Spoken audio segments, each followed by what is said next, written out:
Cyber ठगों के खिलाफ पुलिस की कार्रवाई जोरों पर है। गाजियाबाद सहित नोएडा में पुलिस ने बड़ी कार्रवाई करते हुए साइबर क्राइम की बड़ी घटना का खुलासा कर दिया है। गाजियाबाद में 7 जबकि नोएडा में एक शातिर को गिरफ्तार कर लिया गया है।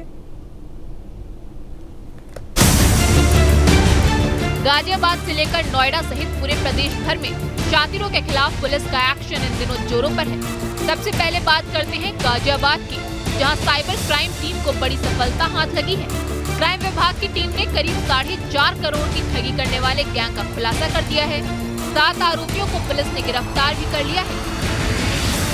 बताया जा रहा है कि गिरफ्तार शातिर बीमा कंपनियों के नाम पर फर्जी कॉल कर लोगों को साइबर ठगी का शिकार बनाते थे। 4 राज्यों की 9 बड़ी साइबर ठगी घटनाओं में शामिल थे ये महाठग। फर्जी बीमा पॉलिसी के नाम पर लोगों से ये आरोपी 4.5 करोड़ रुपए की ठगी कर चुके हैं।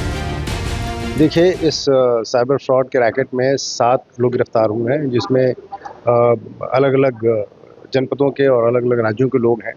लेकिन इनका जो सरगना है अमन अग्रवाल और उसका साथी राहुल शर्मा, ये दोनों यहाँ क्रॉसिंग रिपब्लिक डिस्ट्रिक्ट गाजियाबाद के रहने वाले हैं। और ये दोनों हक्सर नाम की कंपनी है, वहाँ काम करते थे अभी से कुछ समय पहले, 1.5 साल से कुछ ज़्यादा वक्फा हो गया। उसके बाद और उस कंपनी के पास जो बड़ी कंपनीज़ हैं, इंश्योरेंस कंपनीज़, उसका डेटा वहाँ सुरक्षित रहता था। इन 2 लड़कों के पास उस डेटा का एक्सेस था। उस डेटा को वहाँ से ले करके इन्होंने वहाँ काम छोड़ दिया और काम छोड़ने के बाद अपने साथ कुछ और लोगों को जोड़ करके इन्होंने एक योजना बनाई और उस योजना के तहत इनके द्वारा सेकेंड हैंड मोबाइल फ़ोन्स खरीदे गए और कुछ प्री एक्टिवेटेड सिम्स खरीदे गए। और वो जो डेटा इनके पास था, उस डेटा को यूज़ करके इन्होंने पुराने ग्राहकों से बात की, पुराने ग्राहकों का विश्वास अर्जित करके उनको इस बात के लिए कन्विंस किया कि वो अपनी पॉलिसी को रिन्यू कराएं ताकि उसमें उनको एडेड बेनिफिट्स मिल सकें, या अब पुरानी पॉलिसी अगर लैप्स हो गई है तो नई पॉलिसी लें। इस तरीके के आकर्षक उनको सुझाव दे करके इन्होंने उनसे पैसे जमा कराए म्यूल अकाउंट्स में। उन पैसों के बदले उनको एक ऐसी रसीद दी जो देखने में बिल्कुल असली सी लगती है। वो रसीद भी उन्होंने कैनवा ऐप के थ्रू फर्जी जनरेट की और इस पूरी प्रक्रिया में उन्होंने लगभग 4.5 करोड़ रुपए करीब 1000 से 1500 लोगों को धोखा दे करके वसूले हैं। उनके पास से इस धोखाधड़ी के पैसे से खरीदी गई एक थार गाड़ी, एक XUV 300 बरामद की गई है। इसके अलावा इनके पास से कैश करीब 1,98,000 रुपये बरामद हुआ है।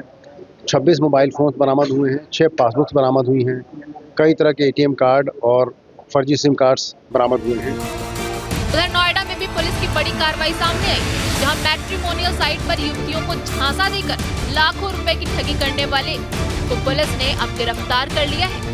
शातिर ने नोएडा की रहने वाली सॉफ्टवेयर इंजीनियर महिला से 64 लाख रुपए की ठगी की थी। साथ ही पुलिस को आरोपी के मोबाइल से कई और लड़कियों के साथ संबंध होने की जानकारी भी मिली है।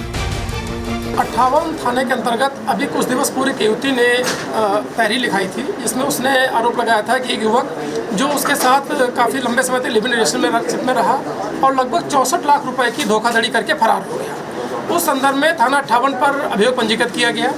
विवेचना के दौरान स्पष्ट हुआ कि एक नेहुल सुराना नाम का युवक है जो मूलतः जयपुर का रहने वाला है। इस युवक ने इस युवती को MHA का रिटायर्ड अधिकारी बताकर इसके संपर्क में आया एक मैट्रिमोनियल साइट के माध्यम से। उसके बाद ये लोग गोवा में जाके लिव इन रिलेशनशिप में रहने लगे। इसी बीच में युवती द्वारा काफ़ी ढेर सारा पैसा इसको दिया गया। उसके बाद जब पैसा खत्म हो गया तो युवक ये वहाँ से लापता हो गया। आज युवक को गिरफ्तार किया गया है। जो इसका प्रोफाइल हम लोगों ने चेक किया है और इस तरीके से ये जीवनसाथी.com या अन्य मैट्रिमोनियल साइट पर अपनी ID बना के डाल रहा था। लगभग 20 से 22 लड़कियों से संपर्क में ये था।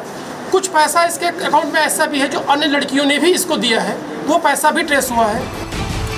केवल दिल्ली NCR ही नहीं बल्कि देश प्रदेश के अधिकतर जिलों तक साइबर ठगों का जाल फैला हुआ है। फिलहाल पुलिस पूरे घटना की तफ्तीश में जुट गई है और साथ ही साथ शातिरों को सबक सिखाने में लगी है। मैट्रिमोनियल साइट पर शादी का झांसा देकर युवतियों के साथ ठगी करने वाले एक आरोपी को नोएडा की थाना सेक्टर 58 पुलिस ने गिरफ्तार किया है। पकड़ा गया आरोपी थाना सेक्टर 58 इलाके में रहने वाली एक सॉफ्टवेयर इंजीनियर महिला को मैट्रिमोनियल साइट पर मुलाकात हुई, बातचीत हुई और उसके बाद दोनों ने लिविंग रिलेशनशिप में रहना शुरू कर दिया।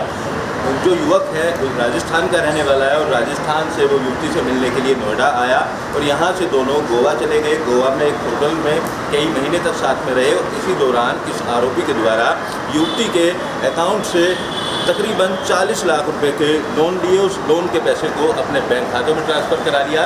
उसके अलावा 25 लाख की कैश ट्रांजैक्शन और अन्य बैंक खातों से अपने खातों में ट्रांसफ़र कराए और वो पैसा शेयर ट्रेडिंग, क्रिप्टो करेंसी में निवेश करने के साथ साथ लग्जरी लाइफ जीने में खर्च किया। जब पुलिस ने इसकी गिरफ्तारी की तो पता चला देश भर की तकरीबन 20 से 22 युवतियों के ये संपर्क में है और उन युवतियों से इसी तरीके से ठगी किया करता है। खास तौर पर ऐसी युवतियों को निशाना बनाता है जो तलाकशुदा हैं, बिजनेसमैन हैं या जॉब करती हैं या वो पैसे वाली महिलाएं हैं। इस तरीके की महिलाओं को टारगेट करता है, उनके पैसे की ठगी करने के बाद रफू चक्कर हो जाता है। फिलहाल आरोपी को गिरफ्तार कर लिया गया है। उसके पास से कई बैंक खातों के बारे में जानकारी भी मिली है। जो पैसा शेयर ट्रेडिंग में निवेश किया गया था उस पैसे की रिकवरी के लिए या उस पैसे में कितना मुनाफा हुआ है उसको लेकर आगे की जांच पुलिस अधिकारी करते हुए नजर आ रहे हैं। वीडियो जर्नलिस्ट जैनेंद्र के साथ अमित चौधरी, न्यूज़ स्टेट नोएडा। जहाँ भक्ति है हर शब्द में, कथाओं में छुपे हैं दिव्य रहस्य और ज्योतिष देता है जीवन को दिशा। धर्म से जुड़ी हर बातों को जानने के लिए हमारे चैनल स्तुति को सब्सक्राइब करें। चैनल पर जाने के लिए इस लिंक पर क्लिक करें।